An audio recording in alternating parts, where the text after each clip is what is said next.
The unexpected interview. Jessica Reeves straightened her tie for the third time, staring at the peculiar building before her. The address matched the one in the recruitment email, but instead of the expected corporate office, she found herself facing what looked like a vintage toy shop, complete with candy cane striped awnings and frosted windows that seemed to sparkle despite the summer heat. After 15 years in naval special operations, Jessica had learned to trust her instincts. Right now, those instincts were sending mixed signals, danger and wonder, like a child's snow globe filled with glitter and piranha. The email had been specific: your unique qualifications make you the perfect candidate for our head of security position. Discretion is paramount. The brass bell tinkled as she pushed open the door, her combat-trained senses immediately cataloging exits, sight lines, and potential threats. The interior defied logic. One moment it appeared to be a charming toy store, the next her vision would shift, revealing glimpses of advanced technology that shouldn't exist, holographic displays disguised as Christmas ornaments, what appeared to be a quantum computer masquerading as an old cash register. "Welcome, Commander Reeves." The voice came from everywhere and nowhere at once. A figure stepped out from behind a display of nutcrackers, and Jessica's world tilted sideways. He looked exactly like Santa Claus, if Santa had stepped out of a high-tech facility. His red suit seemed to shift and shimmer, occasionally revealing what looked like advanced body armor underneath. "I appreciate punctuality," he said, extending a hand that bore both calluses from woodworking and what appeared to be interface ports. "I'm Director Nicholas, but most know me by other names." Jessica shook his hand, noting the firm grip and the subtle scan his rings performed while doing so. "I assume this isn't a typical security position," she said carefully. Director Nicholas laughed, the sound somehow both jolly and calculating. "Indeed not. Tell me, Commander, what do you know about classified threat levels for inhabited worlds?" "Only what any special ops officer knows: theoretical xenobiology, potential first contact protocols." She paused as the room shifted around them, the toy shop facade melting away to reveal a command center that would make Pentagon officials weep with envy. "Earth," Nicholas continued, "is classified as a Class 12 Deathworld by the Galactic Gift-Giving Federation. To put that in perspective, most civilized worlds are Class 3 or below.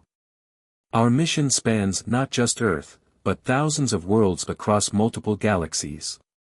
We need someone who can modernize our security protocols while bridging the gap between species that see humans as..."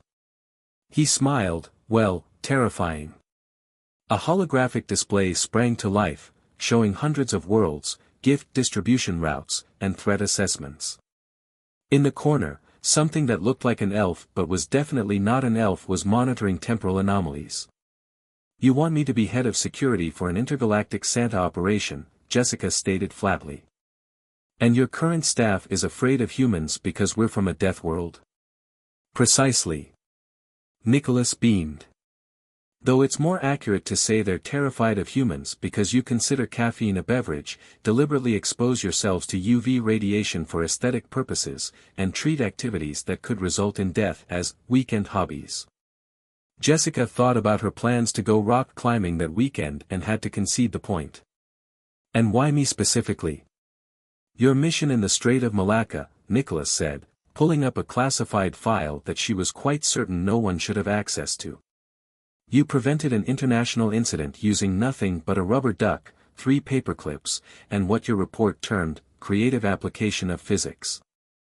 "That's still classified beyond top secret," Jessica noted, her hand instinctively moving toward a weapon she wasn't carrying.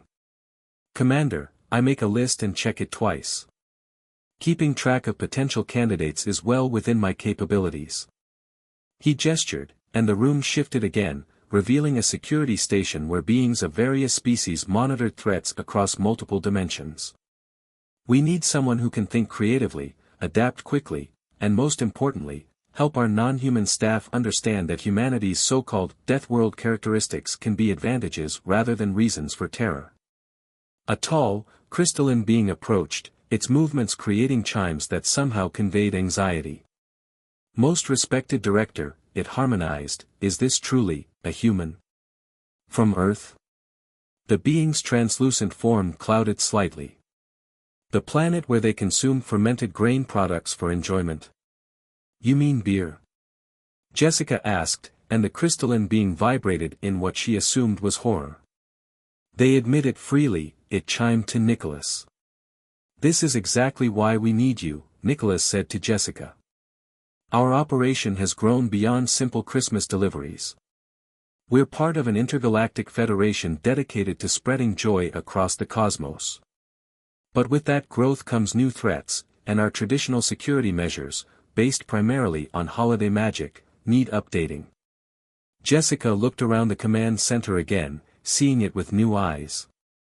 The mixing of advanced technology with what appeared to be actual magic, the careful balance of maintaining Earth's beloved holiday myths while operating on a galactic scale, the challenge of working with species that considered humans simultaneously fascinating and terrifying. When do I start? She asked. Nicholas's eyes twinkled with actual starlight. Excellent. Though before you sign the contract, we should discuss your thoughts on quantum-entangled candy canes and your tolerance for temporal paradoxes. Training days and culture shocks. Jessica's first week as security director for the Galactic Gift-Giving Federation proved to be more challenging than any special ops mission she'd ever undertaken. Standing before her newly assembled security team in the crystalline briefing room, she faced 40 pairs of eyes, some beings had considerably more, all reflecting various degrees of terror and fascination. Listen up, she began, pacing the length of the room. I understand there are concerns about working under human leadership. Let's address them directly. She gestured to a holographic display. First item, yes, I drink coffee. No, it's not because humans enjoy poisoning themselves. Think of it as tactical chemical enhancement. A shimmer form being named Lux, whose body resembled flowing mercury crossed with starlight, raised an appendage. But Commander, our research indicates that humans consume this neurotoxin purely for pleasure. Some even add sweetened dairy products to make it more palatable. You mean lattes? Jessica took a deliberate sip from her travel mug, causing several team members to flinch. Right now, this neurotoxin is helping me process 17 different dimensional security protocols while calculating temporal variance in gift delivery schedules. Sometimes efficiency requires adaptation.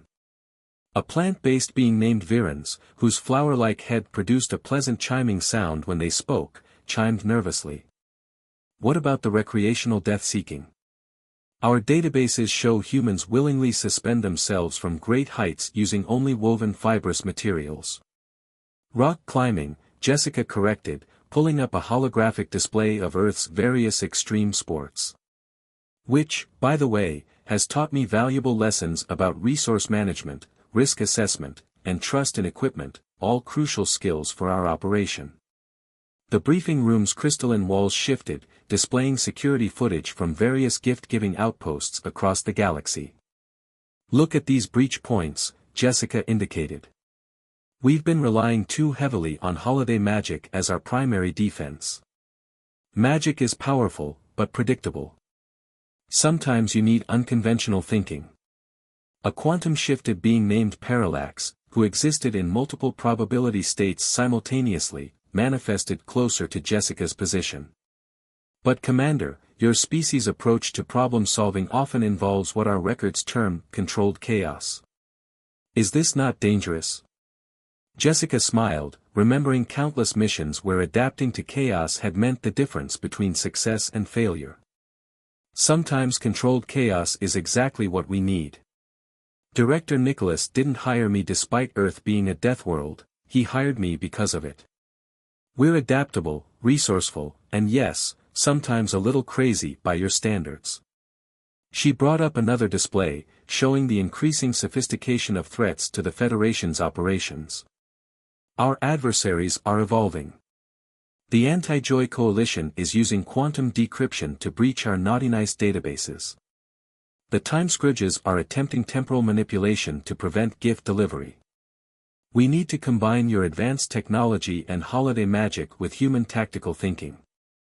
A crystalline security officer named Prism vibrated with concern. But Commander, humans have been known to continue fighting even after sustaining significant damage. The biological drive to persist despite injury is unsettling. Determination, Jessica corrected. Or as we call it, grit. Let me demonstrate something. She pulled up footage from her old training days, showing human special forces teams working together to overcome seemingly impossible obstacles. See how we adapt. How we refuse to give up. Now imagine applying that same determination to protecting our operation. The room fell silent as the aliens watched humans pushing through exhaustion, injury, and adverse conditions to achieve their objectives. Jessica could sense a shift in the energy, from pure fear to something closer to cautious admiration. Yesterday, she continued, I reviewed our response protocols for dimensional incursions. They're solid, but predictable. Our opponents know we rely on holiday magic, so they're developing countermeasures. But they won't expect us to combine magic with human tactical doctrine. She gestured, and the room's displays showed new hybrid security measures, quantum entangled candy canes repurposed as perimeter sensors, temporal stabilizers disguised as ornaments, and breach detection systems that used both magical and technological means.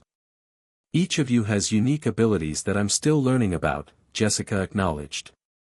I don't expect you to start thinking like a human. But I do expect you to keep an open mind about combining our different approaches. Yes, Earth is a death world. Yes, humans can be intense by your standards. But those same qualities make us uniquely suited to protect this operation. Lux shifted their mercurial form thoughtfully. Commander, is it true that humans use pattern recognition for entertainment? Creating puzzles specifically to challenge their cognitive functions? Jessica grinned. We call them crosswords. And yes, we do them for fun. Just like we drink coffee, climb mountains, and refuse to give up when things get tough. These aren't bugs in our programming, they're features. And they're exactly what we need to bring our security into the next generation. As her team began to engage more actively, asking questions about human training methods and tactical approaches, Jessica noticed Director Nicholas observing from the doorway, his eyes twinkling with that familiar starlight. He gave her a subtle nod of approval before disappearing in a shower of quantum sparkles. Maybe, just maybe, being a Deathworlder wasn't going to be a disadvantage after all. It might be exactly what the Federation needed to face the challenges ahead. The first crisis. The alert came 3 months into Jessica's tenure as security director. She was in the middle of teaching her alien security team about improvised tactics when every crystalline surface in the command center began pulsing with an ominous red glow. Multiple breaches detected. Prism chimed frantically, their crystalline form vibrating at an alarming frequency. The Anti-Joy Coalition is attempting simultaneous incursions across 17 different dimensional vectors. Jessica was already moving, her combat instincts kicking in as holographic displays materialized around her. Show me the pattern, she commanded, her eyes scanning the incoming data. The attack was sophisticated, too sophisticated. This isn't their usual style. Something's wrong. Commander. Lux's mercury-like form rippled with distress. They've somehow bypassed our quantum-encrypted joy barriers. The temporal gift wrapping stations in sectors 7 through 12 are reporting catastrophic failures. Jessica's mind raced, analyzing the situation with the speed and precision that had kept her alive during countless special operations missions. This isn't random, she muttered, noting how the breaches formed a specific pattern across dimensional space. They're hurting us. Hurting. Virens chimed in confusion, their flower-like head drooping with worry. But the Coalition's tactical doctrine has always focused on direct confrontation. Exactly. Jessica pulled up a three-dimensional map of the affected sectors. They want us to fall back to the central gift processing facility. The question is, why? Director Nicholas materialized beside her, his normally jovial face stern. "The core," he said gravely. "They're after the Joy Core." Jessica had been briefed about the core, the ancient nexus of holiday magic that powered the Federation's operations. A crystalline heart that transformed pure belief into the energy that made their mission possible. "But the core is protected by layers of temporal shields and magical barriers," she protested. "Which is precisely why they needed us to focus our defenses elsewhere," Nicholas replied. "They're counting on us following standard protocols, pulling security forces from the core to deal with the peripheral threats." Jessica's eyes narrowed as pieces clicked into place. "It's a distraction. All of it." She turned to her team. "Lux, Prism, coordinate with temporal defense. Don't try to stop the breaches, just contain them. Virens, I need you to interface with the quantum gift wrapping matrix. Find a way to keep essential operations running on minimal power." "But Commander," Parallax manifested anxiously across several probability states, "standard procedure requires." "We're not following standard procedure," Jessica cut in. "That's exactly what they expect." She pulled up schematics of the core chamber. "They think we'll react like we always have, spreading ourselves thin trying to stop every incursion. Instead, we're going to give them what they want, sort of." Her team watched in fascination as she quickly outlined her plan. It was crazy, reckless, and completely human, exactly the kind of thinking their opponents wouldn't expect. "Commander," Lux rippled uncertainly, "you're suggesting we actually allow them to reach the core?" "Not exactly," Jessica grinned. "We're going to make them think they've succeeded. Director, I need access to the experimental tech we've been developing, especially Project Mistletoe." Nicholas's eyes twinkled with understanding. "Ah, the quantum-entangled defensive matrix. But it's untested." "Everything's untested until you use it," Jessica replied, already moving toward the armory. "And I need some of that new hybrid armor, the stuff that combines tactical gear with holiday magic." The next hour was controlled chaos. While the Anti-Joy Coalition fought through what they thought were the Federation's desperately weakening defenses, Jessica's team was executing a plan that could either save them all or go spectacularly wrong. "They've breached the outer sanctum," Prism announced as Jessica finished syncing her tactical gear with the quantum matrix. The hybrid armor hummed with power, threads of holiday magic interweaving with advanced technology. "Right on schedule," Jessica muttered. "Everyone in position." Her team confirmed their readiness, each stationed at crucial points around the core chamber. The plan was simple in theory: let the coalition think they'd succeeded, then trap them in a quantum field of their own making. The chamber doors burst open, and heavily armed figures stormed in. Their leader, a shadowy being whose form seemed to absorb light, stepped forward triumphantly. "The core is ours. The era of enforced joy is now," Jessica commanded. What happened next would become legend among Federation security forces. The core, which had appeared vulnerable, suddenly erupted with blinding light. The quantum-entangled mistletoe network activated, creating a temporal feedback loop that trapped the intruders in a bubble of stretched time. Did we just weaponize holiday cheer?" Virens asked in amazement. Jessica nodded, watching as the coalition forces struggled in slow motion, caught in a web of quantum energy in pure joy. Sometimes the best defense is letting your opponent think they've won, right up until they realize they've walked into a trap. The shadowy leader snarled in fury, their form distorting as they fought against the temporal field. "This is impossible. We analyzed every possible security response." "That's your problem," Jessica replied, adjusting her armor's power settings. "You analyzed every possible response except one, human improvisation combined with holiday magic." As Federation reinforcements arrived to secure the prisoners, Director Nicholas appeared beside Jessica. "Impressive," he said. "Using their own momentum against them while incorporating both tactical thinking and magical defense. I'd say this proves our experiment in human leadership was successful." Jessica watched as her team efficiently processed the intruders, noting how they'd seamlessly integrated her tactical instructions with their own unique abilities. They just needed to learn that being from a death world isn't always a disadvantage, she said. Sometimes it means you're prepared for anything. Indeed, Nicholas smiled. Though I must ask, was the coffee-powered tactical boost really necessary? Jessica patted her tactical vest, where a thermal flask of espresso was securely stored. Sir, some human advantages are best left unexplained. The Great Sabotage. Something's wrong with the magic. These 4 words from Director Nicholas sent a chill through the Federation's command center. Jessica looked up from her tactical display, where she'd been reviewing security protocols for the upcoming gift-giving season. The usually jolly director's face was grave, his legendary twinkle notably absent. Define wrong, Jessica said, already pulling up diagnostic screens. The holographic displays showed a troubling pattern. The ancient holiday magic that powered their operations was flickering, like a candle in a draft.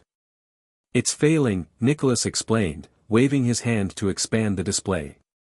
Systematically, progressively, and deliberately. Someone or something is poisoning the very essence of holiday magic across multiple dimensions. Lux flowed anxiously across the ceiling. Impossible.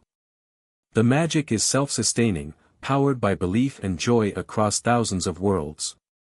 Unless, Jessica said slowly, her tactical mind racing ahead, someone found a way to corrupt that belief. She turned to her team. Prism, show me happiness levels across all monitored sectors. The crystalline being complied, and the command center filled with a 3-dimensional map of the known universe. Red spots were appearing everywhere, pockets of diminishing joy, spreading like a virus through the dimensional fabric of spacetime. It's not just affecting our operations, Virens chimed in distress. The corruption is spreading to the celebrations themselves. Look at these readings from Earth. Jessica watched in horror as data streamed in. Shopping malls were reporting increased aggression. Family gatherings were dissolving into arguments. Children were becoming cynical about holiday magic at an unprecedented rate. This is sophisticated, she muttered, noting the pattern. Too sophisticated for the Anti-Joy Coalition. This is someone who understands both the magic and the technology we use to distribute it. Her eyes widened. Someone with inside knowledge. Nicholas nodded grimly. We've had a betrayal. But who? An alarm blared, cutting him off. Parallax manifested in a panic, their probability states flickering wildly. The temporal gift wrapping station. It's. The explosion rocked the entire facility. Through the quantum-reinforced windows, Jessica saw a massive temporal distortion rising from the manufacturing district, twisting reality like a pretzel. Status report, she barked, already moving toward the armory. It's Shadowfrost, Prism chimed in horror. He was our head of temporal mathematics before you arrived. He's released some kind of anti-joy virus into our systems. Jessica remembered reading about Shadowfrost in the personnel files, a brilliant but rigid administrator who'd opposed integrating new security measures with traditional methods.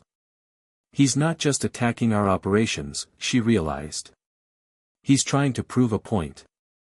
As if on cue, every screen in the command center flickered to life, showing a face that seemed to be made of winter storms and broken dreams. Greetings, Federation, Shadowfrost's voice crackled like breaking ice. Consider this my resignation letter. Why? Nicholas demanded, his usual warmth hardening into something ancient and powerful. Why? Shadowfrost laughed bitterly. Because you've corrupted everything we stand for. Bringing in Deathworlders, mixing primitive human tactics with pure holiday magic. Our power comes from tradition, from maintaining the perfect order of joy. Jessica studied his transmission pattern while he ranted, her fingers flying over the tactical console. Keep him talking, she sub-vocalized to Nicholas through their quantum-linked communications. I've almost got a trace. The holiday spirit isn't about order, Nicholas argued. It's about wonder, about hope, about believing in something greater than ourselves. It's about control. Shadowfrost snarled. Perfect, mathematical control. And I'm going to prove it by systematically eliminating every trace of chaos from the equation. Starting with your precious human security director's innovations. Jessica smiled grimly. Got you. She turned to her team. Remember those primitive human tactics we've been practicing? Time to put them to use. Lux, Prism, initiate protocol Nutcracker. Her alien security team moved with practiced precision. Months of training under human leadership had taught them to embrace controlled chaos, to think beyond their rigid parameters. You can't stop it, Shadowfrost gloated. I've infected the entire network with a cascading wave of cynicism. Even now, it's spreading across dimensions, turning wonder into doubt, joy into suspicion. You're right, Jessica said calmly. We can't stop it. That's why we're not going to try. Shadowfrost's stormy face flickered with uncertainty. What? See, that's the problem with perfect mathematical control, it's predictable. Jessica nodded to Virens, who activated a sequence they'd been developing in secret. But humanity's greatest gift to the Federation isn't our tactical knowledge. It's our ability to believe in the impossible. Across the facility, emergency protocols engaged, but not the ones Shadowfrost had expected. Instead of fighting the corruption, they were channeling it, using his own cynicism as a power source. What are you doing? Shadowfrost demanded as his virus began behaving in ways his equations hadn't predicted. Converting negative energy into positive, Jessica explained, watching as the tactical displays showed their countermeasure taking effect. Something every human child knows, sometimes the best way to fight darkness is to light a candle. The quantum screens lit up as, across thousands of worlds, the Federation's emergency protocols activated. Instead of trying to maintain perfect order, they were introducing controlled elements of chaos, spontaneous acts of kindness, unexpected moments of joy, small miracles that defied cynical explanation. That's impossible. Shadowfrost's image began to break up as his own virus was turned against him. You can't just, feelings don't trump mathematics. Actually, Jessica said, remembering all those impossible missions she'd survived through sheer determination, sometimes they do. Especially when you combine them with a little human ingenuity and a lot of holiday magic.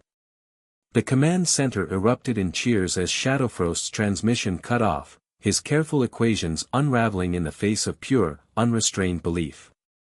Federation security teams were already moving to apprehend him, using the very hybrid tactics he had despised. Not bad for primitive Deathworlders, Jessica commented, watching as joy levels began to stabilize across the dimensional map. Director Nicholas's eyes had regained their twinkle. Perhaps, he said thoughtfully, being from a death world gives one a unique appreciation for life's magic. Jessica looked at her team, beings of light and crystal and quantum probability, all working together, combining the best of their different approaches. Maybe that's the real gift we brought to the Federation, she said. The reminder that sometimes the most magical things in the universe aren't the ones you can control. A new understanding. In the aftermath of Shadowfrost's defeat, the Federation's headquarters hummed with a new kind of energy. Jessica stood at the central control station, watching as her team implemented the final phases of their updated security protocols. The displays showed an elegant fusion of human tactical thinking and alien technology, all wrapped in the warm glow of holiday magic. Your 6-month evaluation is due, Director Nicholas said, materializing beside her in a shower of quantum sparkles. I must say, the results have exceeded even my most optimistic projections. Jessica watched as Lux and Prism ran a diagnostic on their new hybrid defense system. The crystalline surfaces of the command center reflected their work, creating a symphony of light and purpose. The team deserves the credit, she said. They were willing to embrace change, even when it terrified them. Speaking of terror, Nicholas's eyes twinkled. I believe there's been a rather significant shift in how the Federation views humans. He wasn't wrong. Where once her mere presence had caused panic, Jessica now saw her alien colleagues approaching their work with a newfound appreciation for human characteristics. Virens was teaching a group of new recruits about tactical improvisation, while Parallax had actually started drinking tea, a far cry from coffee, but still a remarkable step for a being that existed in multiple probability states. Commander. Prism chimed excitedly, their crystalline form vibrating with enthusiasm. The latest security simulations show a 300% improvement in response time when we combine traditional holiday magic with what you call thinking on our feet. Jessica smiled, remembering how that same being had once trembled at the thought of human unpredictability. And the new threat assessment protocols? Lux flowed down from the ceiling, their mercury-like form shimmering with pride. The quantum-entangled candy canes are now fully integrated with our temporal defense grid. We've even added what you call redundancies, backup systems that operate on pure belief when technology fails. You see, Nicholas gestured to the bustling command center, you haven't just improved our security.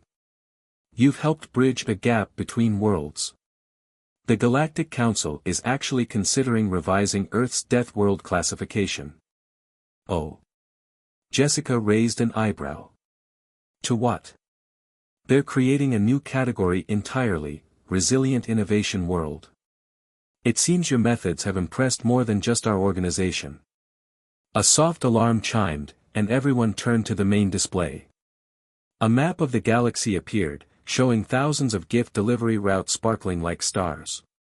Each light represented joy being spread across the cosmos, now protected by a seamless blend of technology, magic, and human ingenuity. There's something beautiful about it, Virens chimed softly. The way human determination weaves through our magical matrix. It's like strings of Christmas lights, Jessica supplied. Each one small, but together they create something magical. Commander, Parallax manifested, their probability states aligning in what Jessica had learned was their equivalent of excitement. We've been analyzing human holiday traditions. Did you know that many of your customs involve deliberately facing challenges? Like cooking complicated meals for large groups, or searching for specific gifts despite limited time? Jessica laughed. We do tend to turn everything into an adventure, don't we? That's just it. Lux exclaimed. What we once saw as reckless Deathworld behavior, we now understand as spirit, Director Nicholas supplied. The unwavering spirit that makes humans push forward, even when faced with impossible odds. The same spirit that makes children believe in holiday magic, despite all logic suggesting otherwise. The command center fell quiet as a new alert appeared. The first gift delivery runs of the season were about to begin. Jessica watched as her team moved to their stations, no longer separated by fear or prejudice, but united in their mission. You know, she said thoughtfully, humans have a saying, it's not about the destination, it's about the journey. Ah yes, Nicholas nodded. Though in our case, it's about both.